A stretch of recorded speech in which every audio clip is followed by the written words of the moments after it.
Assalamualaikum warahmatullahi wabarakatuh. Saya Kadir Zagarinova. Saya akan mempresentasikan review jurnal.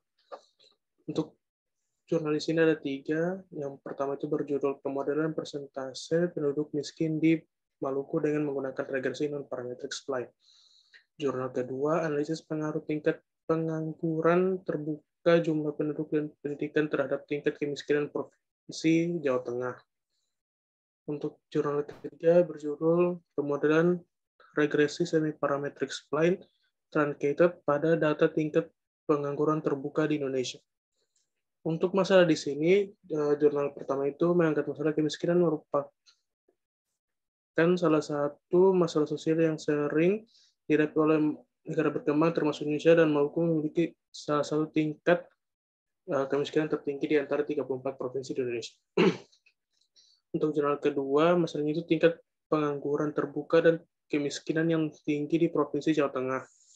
Untuk yang jurnal ketiga, yaitu faktor-faktor yang mempengaruhi tingkat pengangguran di Indonesia. Bagian teorinya yaitu, untuk jurnal pertama, itu kemiskinan merupakan kondisi ekonomi yang tidak memenuhi standar hidup rata-rata masyarakat di suatu daerah.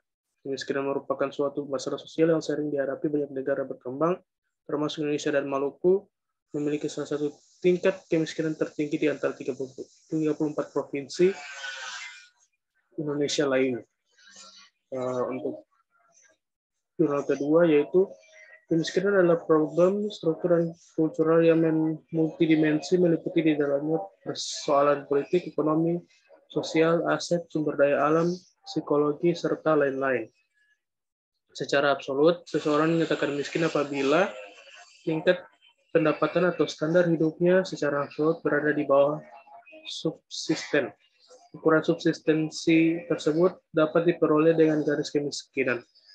Tingkat pengangguran terbuka adalah perbandingan antara jumlah pencari kerja dengan jumlah angkatan kerja yang dinyatakan dalam bentuk persen untuk menunjukkan ukuran besarnya penduduk usia kerja yang dalamnya terdapat kelompok pengangguran. Itu berdasarkan Badan Statistik tahun 2020. Untuk jurnal ketiga, yaitu pengangguran merupakan masalah perekonomian yang dihadapi oleh banyak negara, termasuk Indonesia. Data dari Badan Pusat Statistik atau BPS menunjukkan bahwa masalah pengangguran di Indonesia masih cukup tinggi. Semakin banyak provinsi dengan tingkat pengangguran yang tinggi, maka tingkat pengangguran secara nasional juga akan tinggi. Contoh bentuk pengangguran adalah pengangguran terbuka, yaitu pengangguran yang tenaga kerjanya sungguh-sungguh tidak memiliki pekerjaan. Indikator untuk melihat banyaknya pengangguran terbuka yaitu dengan menggunakan tingkat pengangguran terbuka atau TPT. Untuk metode di sini, untuk jurnal pertama yaitu regresi non-parametric spline, jurnal kedua analisis regresi berganda, dan yang ketiga adalah regresi semi-parametric spline truncated. Untuk hasilnya di sini, hasil di jurnal pertama itu variabel bebas, yaitu rata-rata lama sekolah, tingkat pengangguran terbuka, tingkat partisipasi angkatan kerja, laju pertumbuhan, dan angka harapan sekolah lama-lama. Angka harapan lama sekolah mampu menjelaskan 83,38%, variasi variabel persentase penduduk miskin, sedangkan sisanya dijelaskan oleh variabel lain. Untuk jurnal kedua, yaitu tingkat pengangguran terbuka, jumlah penduduk dan pendidikan berpengaruh terhadap tingkat pengangguran di Provinsi Jawa Tengah. Untuk jurnal ketiga, yaitu variasi dari variabel respon dapat dijelaskan oleh ketiga variabel prediktor sebesar 23,10%, sedangkan sisanya 76,90% dijelaskan oleh faktor lain. Untuk pembahasannya, sini jurnal pertama yaitu perbandingan GCV dari ketiga model yang diperoleh model terbaik, yaitu dengan menggunakan spline dengan 3 titik note dengan nilai GCV sebesar 0,096. Nilai GCV ini adalah yang paling minimum dibandingkan dengan 1 note dan 2 note yang masing-masing GCV-nya adalah 2,071 dan 0,260. Dengan demikian, model spline yang digunakan untuk memodelkan persentase penduduk miskin di Provinsi Maluku adalah model spline dengan 3 not. Berdasarkan perhitungan didapatkan nilai R kuadrat sebesar 83,38. Yang berarti kelima variabel bebas yaitu rata-rata lama sekolah, tingkat pengangguran terbuka, tingkat partisipasi angkatan kerja, laju pertumbuhan penduduk, dan angka harapan lama sekolah mampu menjelaskan 83,38% variasi variabel persentase penduduk miskin, sedangkan sisanya dijelaskan oleh variabel lain. Untuk jurnal kedua yaitu pengaruh tingkat pengangguran terbuka atau X1 terhadap kemiskinan. Berdasarkan hasil pengolahan data diketahui bahwa variabel tingkat pengangguran terbuka secara parsial berpengaruh terhadap tingkat kemiskinan Jawa Tengah dengan nilai signifikansi 0,000 yaitu kurang dari 0,05. Dari hasil uji regresi dapat diketahui bahwa jika terdapat pada variabel tingkat pengangguran terbuka, maka akan terjadi penurunan sebesar 1,943% apabila jumlah penduduk dan pendidikan konstan. Jumlah penduduk X2 terhadap tingkat kemiskinan Jawa Tengah diperoleh nilai signifikansi sebesar 0,008, yaitu masih di bawah 0,05. Sedangkan uji hasil regresi dijelaskan bahwa setiap kenaikan 100.000 pada variabel jumlah penduduk, maka akan terjadi penurunan tingkat kemiskinan sebesar 0,00000254% apabila tingkat pengangguran terbuka dan pendidikan konstan. Pengaruh pendidikan atau X3 terhadap tingkat kemiskinan Jawa Tengah diketahui bahwa diperoleh 0,149,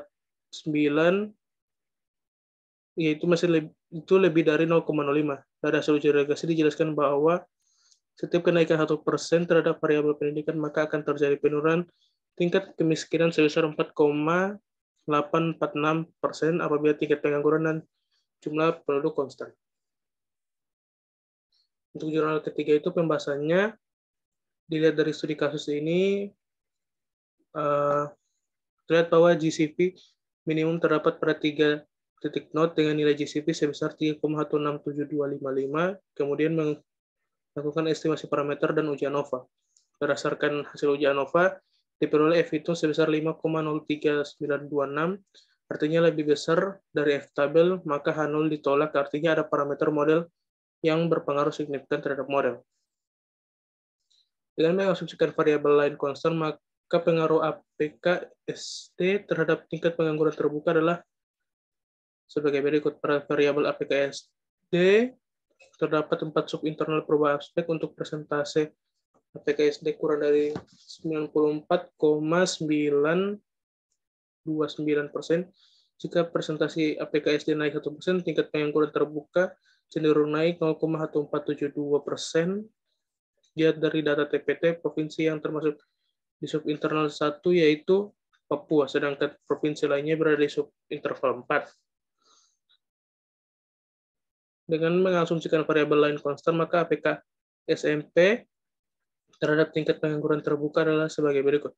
Pada variabel APK SMP terdapat 4 sub perubahan aspek untuk persentase APK SMP kurang dari 80,634%. Jika persentase APK SMP naik 1%, tingkat pengangguran terbuka cenderung turun 0,3773%.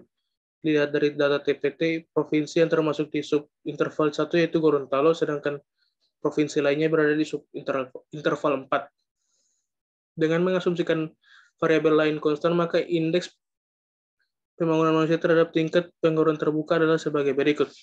Pada variabel IPM terdapat 4 subinterval perubahan aspek. Untuk interval IPM kurang dari 60,476%. Jika persentase IPM naik 1%, tingkat pengangguran terbuka cenderung naik 0,1755%. Dilihat dari data TPT, provinsi yang termasuk di subinterval 1 yaitu Papua, sedangkan provinsi lainnya berada di subinterval 4. Dengan mengasumsikan variabel lain konstan, maka perubahan laju pertumbuhan PDRB terhadap tingkat pengangguran terbuka adalah sebagai berikut.